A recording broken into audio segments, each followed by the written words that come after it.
Hi friends, எல்லோருக்கும் வணக்கம். எல்லோரும் எப்படி இருக்கீங்க? எல்லோரும் நல்லா இருப்பீங்கன்னு நினைக்கிறேன்.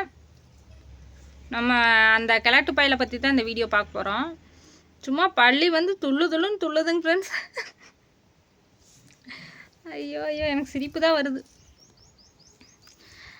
என்னென்னா, அவருக்கு வந்து வயசாகிடுச்சு கிழவன் அப்படின்னு சொன்னால் ரோஷம் வந்து பொத்துட்டு வருது. உங்களுக்கெல்லாம் வயசாகாத, உங்கள் குடும்பத்துலலாம் வயசானவங்க இல்லையா? எனக்கு வயசாகிட்டு போகுது, எல்லாரும் வயசாகாமையே இருக்க முடியுமா அப்படின்னு அப்படியே அள்ளி கொட்டுறாரு. அதுவே எங்கள் அம்மாவை பற்றி வயசான கிழவின்னு பேசுகிறானே, அப்பாவும் எங்களுக்கு அதே கோபம் தானே வரும். ஜெயலலிதா அம்மாவை ஜெயலலிதான்னு நான் சொல்லிட்டேனாமா. அதுக்கு சொன்னவ என்ன நீ திட்டு, எங்கள் அம்மா எதுக்கு திட்டுற? நான் உன்னைத்தானே திட்டுறேன். உங்கள் அம்மா உங்கள் அப்பா எல்லாத்தையும் இழுக்கிறேன்னா நான் ஜெயலலிதான்னு தான் சொல்ல முடியும். என்ன பண்ணுவேன், போய் பண்ணு போ. அதுக்கப்புறம் இன்னொன்று, டீச்சரை பற்றி நான் பேசியிருந்தேன்னு சொன்னேன். என்ன இங்கே பிரச்சனை நடந்துச்சு, எனக்கு என்ன அவங்க திட்டினாங்க அப்படிங்கிறது உனக்கு தெரியாமல் என்னமோ நேர்லேருந்து பார்த்த மாதிரி நீ வந்து எனக்கு வந்து ஜட்ஜ்மெண்ட் கொடுக்காத. என் குழந்தைங்க எப்படி படிக்கிறாங்க, அவங்க ஸ்கூலில் எப்படி எங்களுக்கு மரியாதை தர்றாங்க அப்படிங்கிறதெல்லாம் எங்களுக்கு தெரியும். அதே மாதிரி நீ இப்படி அடுத்தவங்க குடும்பத்தை நாரடிச்சு போடுறையே, உங்கள் அண்ணன் பொண்ணுக்கு வந்து ஸ்கூலில் கேட்க மாட்டாங்களா? உங்கள் சித்தப்பாவுக்கு இதே தான் வேலையா சாமி? யாரோ என்னமோ பண்ணிட்டு போகிறாங்க, உங்கள் சித்தப்பா வாயை மூடிட்டு இருக்கு சொல்லு சாமி, இப்படி கேவலமாக பேசிகிட்டு இருக்கிறாரு அப்படின்னு கேட்க மாட்டாங்களா?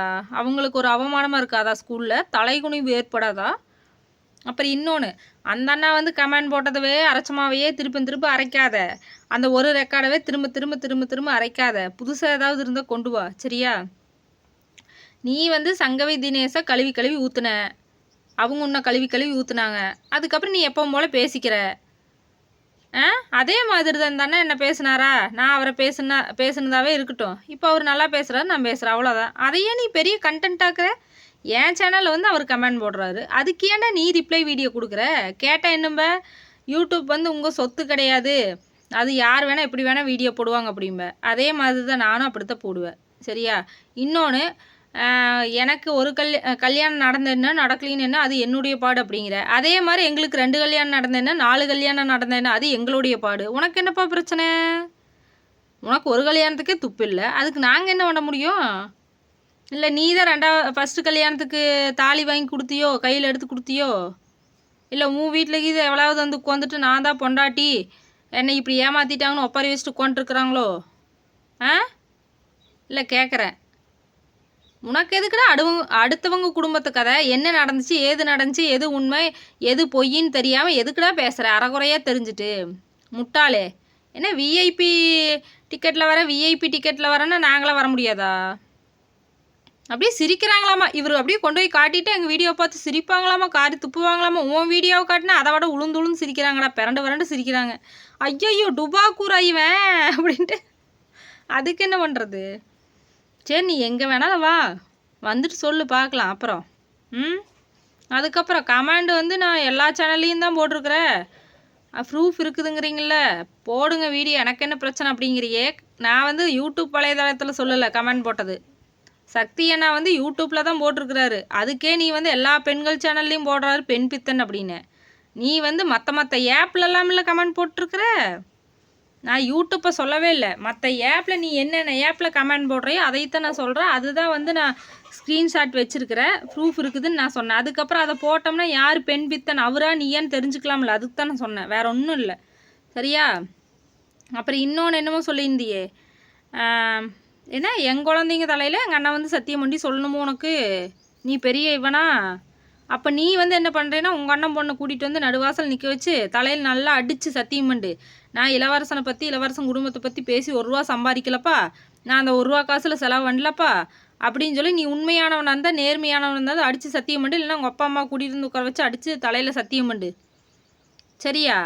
நீ எப்படி உனக்கு கல்யாணம் ஆகிறது ஆகாது, வயசாகிறது ஆகாத பற்றி நாங்கள் பேசக்கூடாதுன்னு நினைக்கிறியோ அதே மாதிரி தான் நாங்களும் நினைப்போம். எங்களை பற்றி நீ கேவலமாக பேசக்கூடாதுன்னு தான் நாங்கள் நினைப்போம், புரிஞ்சுதா? மற்ற சேனல்காரங்க போடுறாங்க, போய் பாருங்கன்னா உன்ன மாதிரியே அரைச்சமாவையே அரைச்சிட்டு 2 வருஷத்துக்கு உட்காந்து தேய்ச்சிட்டெல்லாம் இருக்க மாட்டாங்க. ஒரு வீடியோவை அப்படி ரிப்பீட்டடாக போட்டு உன்ன மாதிரி ஏமாத்தியெல்லாம் எந்த சேனல்லையும் பொழப்பு நடத்த மாட்டாங்க. நீ ஆம்பளையாக இருந்தால், சரியான ஆம்பளையாக இருந்தால் நான் சொல்கிறேன்டா, உன்ன மாதிரி எங்களை பற்றி மட்டுமே பேசி வேறு எந்த கண்டென்ட்டும் போடாமல் எங்களை பற்றி மட்டுமே பேசி வியூஸ் வாங்குற ஏதாவது ஒரு சேனல் எடுத்துகிட்டு வந்து காட்டுறா பார்க்கலாம்.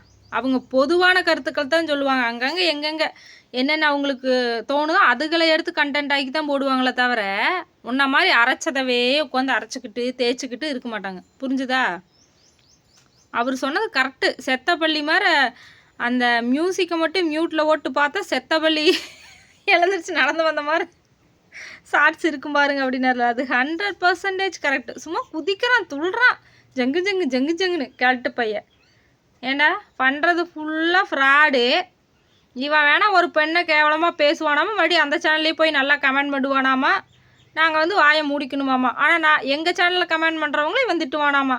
கேட்டால் உங்களை திட்டினது பாருங்கள் லைனாக இவன் கமெண்ட் அடிக்கிட்டானா நாங்கள் உடனே பார்த்துட்டு, ஓஹோ சக்தி வேலன்னா இப்படியெல்லாம் பேசியிருக்கிறீங்களோ அப்படின்ட்டு நாங்கள் அப்படியே அவரை வந்து பேசுவோன்னு நீ நினச்சியாக்கும். அவராவது நேர்மையாக திட்டினாலும் நேர்மையாக என்கிட்ட வந்து மன்னிப்பு கேட்டு பேசியிருக்கிறாரு. ஆனால் நீ அப்படி இல்லையே, ஃப்ராடு.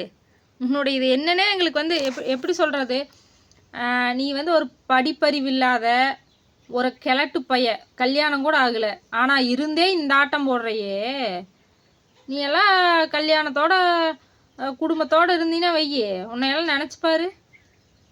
இன்னும் நம்மளுக்கு கல்யாணம் ஆகலையே, நம்ம வந்து கொஞ்சம் கரெக்டாக இருக்கலாம், இப்படியெல்லாம் இருந்தால் நம்மளுக்கு பொண்ணு கொடுப்பாங்களா யோசிப்பாங்கள்ல அப்படிங்கிற ஒரு இது இல்லாமல் இப்படி வீடியோ போட்டு இப்படி பில்டப் கொடுத்துட்டு அப்படியே சீன் க்ரியேட் பண்ணிவிட்டு அடுத்தவங்களை அப்படியே வாய்களையே பேசிகிட்டே உட்காந்து சம்பாரிச்சு திங்குறையே. உனக்கே இவ்வளோ கொழுப்பு இருந்தால் நாங்கள் எங்களை பற்றி போட்டு வியூஸ் வாங்குற எங்களுக்கு எவ்வளோ கொழுப்பு இருக்குது சொல்லு. உங்கள் அண்ணன் ஏமாத்துறான்னா கதறிய போய் மக்கள்கிட்ட போய் சொல்கிறையே. ஆனால் நம்புறவங்க எங்களை நம்பி வாங்குறாங்க, நாங்கள் அவங்களுக்கு நம்பிக்கை துரோகம் பண்ணாமல் கொடுப்போம். புரிஞ்சுதா? சும்மா ஒரு ரெக்கார்டவே வச்சு அரைச்சமாவே அரைச்சிக்கிட்டே கொண்டிருக்காது. ஆமாண்டா 2000 ரூபா வாங்கினோம். இப்போ என்னடா 2000 ரூபா வாங்கினோம், பெட்ரோலுக்கு என்ன உங்கள் அப்பனா கொடுப்பாரு?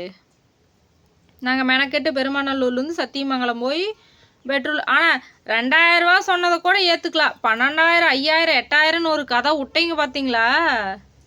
எப்பப்பா சாமி, நீ என்ன வேணால் பண்ணுடா, போய் போலீஸில் கம்ப்ளைண்ட் பண்ணு. சரியா? எதுக்கு வளவலன்னு பேசிகிட்டு இருக்கிற? போய் ஆக்ஷன் எடு, கம்ப்ளைண்ட் பண்ணு, தப்பு பண்ணவங்களுக்கு தண்டனை வாங்கி கொடு. எதுக்கு வளவல கொலன்னு இழுத்துட்டு இருக்கிற பொம்பளை பொறுக்கி? எந்தெந்த ஆப்பில் போய் எப்படி கமெண்ட் பண்ணுறீங்கன்னு தெரிஞ்சிருச்சு. ரொம்ப வாய் பேசுனேன் அதெல்லாம் அப்படியே வீடியோ போட்டு விட்ருவேன். மரியாதையே கம்முன்னு அடக்கி வாசி. புரிஞ்சுதா? நீயும் ஒரு கிழட்ட பையதா. அடுத்த ஒரு பொம்பளை வந்து கிளவின்னு சொல்லாத. ஃப்ராடு, நீயும் ஒரு ஃப்ராடு தான். படிக்க தெரியாத முட்டாள், நீயும் ஒரு ஃப்ராடு தான். நீ வந்து எல்லாம் தெரிஞ்ச மாதிரி பில்டப் கொடுக்காத. நீ அடுத்தவங்கள பேசினா இன்னும் அடுத்தவங்க பேசுவாங்க, பேசத்தான் செய்வாங்க. அப்படி யாரும் உன்னை பேசக்கூடாதுன்னா நீ அடக்கி வாசிக்கணும். புரிஞ்சுதா? நீ அடுத்தவங்கள பற்றி பேசாத.